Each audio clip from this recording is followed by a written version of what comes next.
Bom dia. É, Hoje eu vou falar com você um pouquinho do que uns anos recentes atrás, né? Começou alguns anos atrás, os especialistas eles têm estudado muito a dor de quem perdeu alguém querido na morte, né? Hoje em dia, quem não perdeu um ente querido na morte, né? Mas será que esses especialistas que estudam a dor desse pessoal, de alguém que perdeu alguém na morte, será que esses especialistas sabem exatamente como essas pessoas se sentem?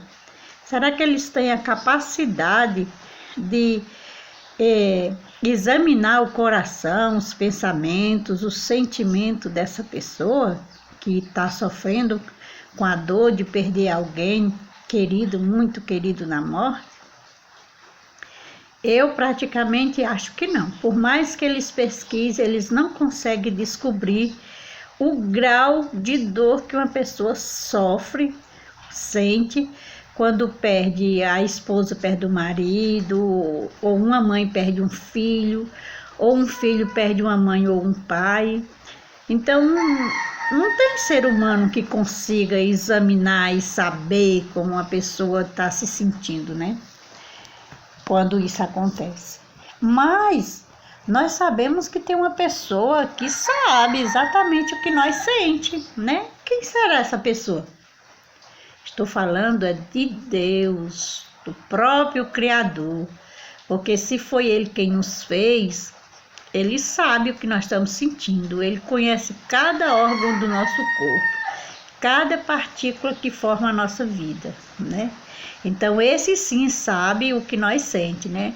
Ó, aquele desastre terrível que aconteceu lá em Mariana, aquele outro lá em Brumadinho. Quantas pessoas não ficou sem seus entes queridos, né? Chorando por eles, sentindo muita dor.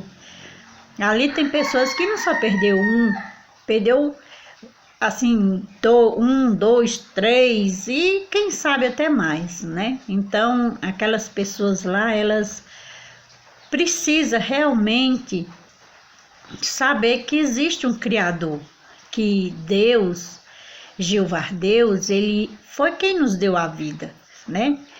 E essas pessoas que perdeu esse ente querido na morte lá em Brumadinho, e em outros lugares do mundo, né? Porque nós vemos que lá no Rio de Janeiro acontece milhares de mortes por dia, pais que perdem seus filhos, filhos que perdem seus pais, mãe, esposa, vó, todo tipo, né, de sentimento terrível com relação à morte, né?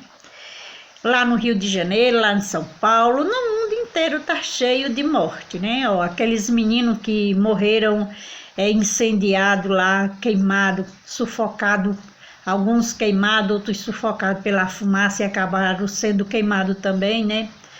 Então essas mães sofrem, todo mundo sofre com isso. E isso também afeta até mesmo as pessoas que não conhecem a ele, mas por saber que eles eram os meninos que lutavam, que estavam lutando para ter um futuro brilhante, em vez de ir para as ruas, usar droga, cheirar cola, assaltar, eles estavam lutando pelo futuro maravilhoso, um futuro brilhante, que era ser mais tarde um jogador de futebol, um jogador com bastante influência, né?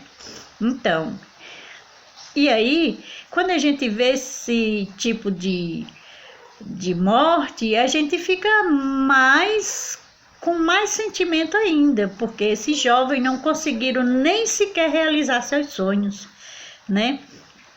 Mas aí, ó, disse que nosso Deus, para acalmar nosso coração, o coração de todas as pessoas que perderam esses seus entes queridos na morte, disse que a Bíblia diz que os mortos não sabem absolutamente nada e que seus pensamentos se acabam. Então, nós podemos ter certeza que essas pessoas estão dormindo, como Jesus Cristo disse lá, comparou a morte de Lázaro com o sono. Ele falou: Lázaro não morreu, Lázaro está dormindo, esperando a ressurreição. Com certeza, todas as pessoas que morreram agora estão esperando a ressurreição. E é por isso que a Bíblia compara, né, a morte com um sono tranquilo, né? Aliás, esse texto que mostra que Jesus, que a Bíblia compara a morte com sono tranquilo, está no livro de João, um dos 4 evangelhos. João é o último dos evangelhos. Tem primeiro Mateus, depois vem Marcos, Lucas, aí João. Esse texto está em João 11:11, né? Aí por que a gente deve ter confiança nesse nosso Deus amoroso? Porque é muito consolador, né? Saber que os nossos parentes que passaram por um momento tão difícil, como aquela enchente de Brumadinho, como esse fogo do incêndio, e esse incêndio desse jovem guerreiro, né? E muitos outros que morreram de tragédia ou de doença, tudo isso afeta, né? Mas ter confiança num Deus amoroso é muito consolador, né? A Bíblia também diz, a Bíblia diz que os olhos de Jeová estão sobre o justo e os seus ouvidos escutam o seu clamor por ajuda. Então, podemos ter certeza que essas pessoas que ficaram sem os seus entes, que estão pedindo a Deus ajuda para ser consolada, eles vão ser consolados. É só tirar um tempinho para ler a Bíblia, ver o que Deus diz. Eu sei que no momento isso aí é difícil da gente conseguir se controlar, mas com a ajuda de Deus a gente consegue, né? Salmo 34:15, né? Diz que os olhos de Deus, de Jeová, estão sobre o justo e os seus ouvidos escutam o clamor por ajuda, né? Então não devemos achar que a oração é simplesmente um modo de desabafar para nos sentir melhor ou uma forma de colocar a cabeça no lugar. Na verdade, contar para Deus o que sentimos nos ajuda a ter certeza,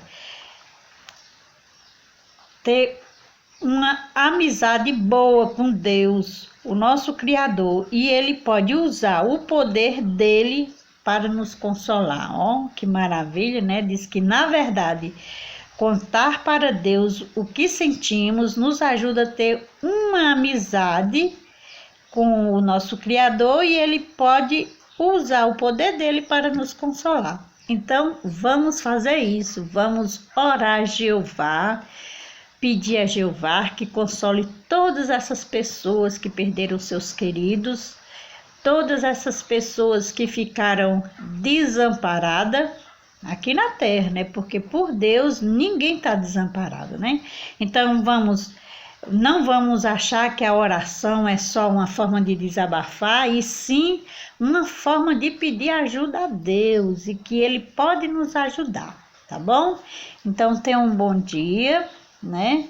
Bom dia para todos. Depois eu converso mais um pouquinho com relação, na próxima vez eu vou falar da esperança de um futuro melhor, viu? Então nós temos a esperança de um futuro melhor. Depois nós conversamos mais a respeito desse futuro que nós vamos ter, viu?